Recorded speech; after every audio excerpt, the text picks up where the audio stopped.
ரெண்டு சீட்ஸுமே பவர்ஃபுல்லான சீட்ஸ். ஹலீம் சீட்ஸ், ஃப்ளாக் சீட் பார்க்க ஒரே மாதிரி தான் இருக்கும். அதோட பயன்கள் வேற வேற. ஃபர்ஸ்ட் நம்ம பார்க்க போகிறது ஹலீம் சீட். இதை சாலியா விதைன்னு சொல்லுவாங்க. விலை கம்மி, ஆரோக்கியம் அதிகமாக கொடுக்கறது இந்த ஹலீம் சீட். ஆரஞ்சை விட விட்டமின் சி இதில் அதிகமாக இருக்குது. பாலை விட கால்சியம் சத்து இதில் அதிகமாக இருக்குது. நோய் எதிர்ப்பு சக்தியை அதிகரிக்குது. போனுக்குமே இது ரொம்பவே நல்லது.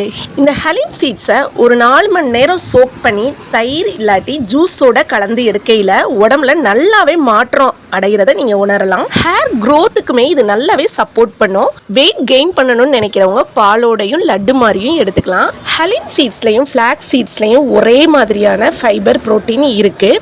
ஆளி விதையை யூஸ்வலாக ரோஸ்ட் பண்ணி நல்லா அரைச்சி கன்சியூம் பண்ணணும். அப்போ தான் பாடியில் நியூட்ரிஷன் ப்ராப்பராக அப்சர்வ் ஆகும். ஃப்ளாக்ஸ் சீட்ஸில் ரிச் ஃபைபர் இருக்குது. ஒமேகா 3 அதிகமாக இருக்குது. கட் அண்ட் ஹார்ட்டை சப்போர்ட் பண்ணி ரொம்ப நேரம் பசி எடுக்காமல் வச்சுருக்குங்க. இந்த 2 சீட்ஸுமே வெயிட் லாஸ்க்கு நல்லாவே சப்போர்ட் பண்ணும். இந்த சீட்ஸ் நீங்கள் ரெகுலராக வெயிட் லாஸ்க்கு எடுக்கிறவங்களா இருந்தால் எஸ்ன்னு கமெண்ட் பண்ணுங்கள். இந்த சீட்ஸ் வேணும்னாலும் ஆர்டர் கொடுங்க.